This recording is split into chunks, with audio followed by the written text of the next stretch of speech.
1947 में जब भारत को अंग्रेजों से आजादी मिली, उस वक्त ब्रिटेन के प्रधानमंत्री थे रिचर्ड क्लेमेंट एटली। यही एटली 1956 में भारत यात्रा पर आए थे। इसी यात्रा के दौरान वे बंगाल भी गए। उस वक्त जो बंगाल के गवर्नर थे, उन्होंने एटली का स्वागत किया और एटली से एक प्रश्न पूछा कि 1942 में भारत छोड़ो आंदोलन ठंडा पड़ गया था। आप चाहते तो भारत पर राज कर सकते थे, लेकिन ऐसा क्या हुआ कि आप लोग अपना सामान बांधकर इंग्लैंड निकल चले गए, भारत को छोड़ दिया, भारत को आजाद कर दिया।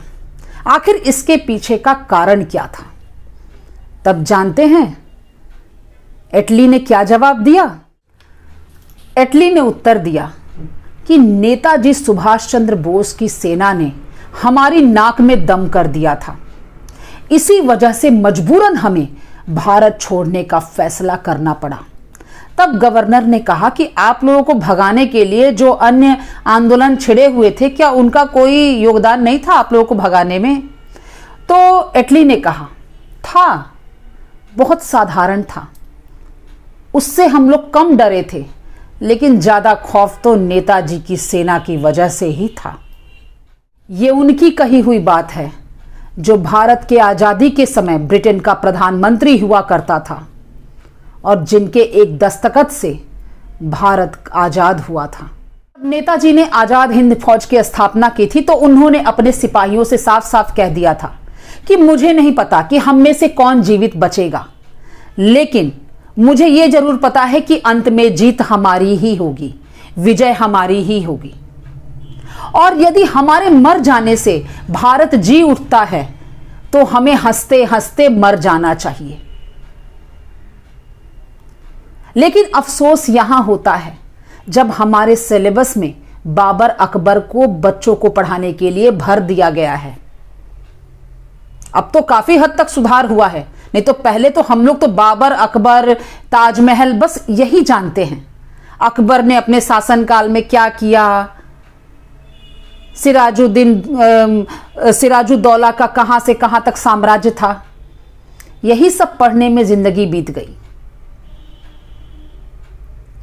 और जो चीज सुदृढ़ता दे सकती थी उसे किसी ने पढ़ाया ही नहीं, दरकिनार कर दिया। धन्य है ऐसे सिलेबस बनाने वाले, धन्य है ऐसे शिक्षा नीति को बनाने वाले जिन्होंने अपने देश के साथ गद्दारी की। तो ध्यान दीजिए, ऐसे विभूतियों की वजह से ही हम इस आजाद भारत में रह रहे हैं। ये मैं नहीं कह रही, मैंने तो केवल सुनी सुनाई बातें, लिखी पढ़ी बातें आप सबको बताई। ये खुद वो कहे हैं जिन्होंने इस भारत को छोड़ के अपने इंग्लैंड में बोरिया बस्ता लेकर गए हैं। तो ध्यान दीजिए और देखिए, अगर जुबान से हो सके, अगर कर्म से हो सके तो इस मिट्टी का कर्ज चुकाइएगा, वरना एक दिन ये मिट्टी आपसे जरूर सवाल करेगी कि केवल जन्म लेके यहां बोझ बनकर ही रह गए। तो नेताजी के जन्मदिन की आप सबको हार्दिक शुभकामनाएं और इसी सोच के साथ अपने जीवन को आगे बढ़ाइए। लक्ष्य यही रखिए कि जीवन में कुछ करेंगे, आगे बढ़ेंगे।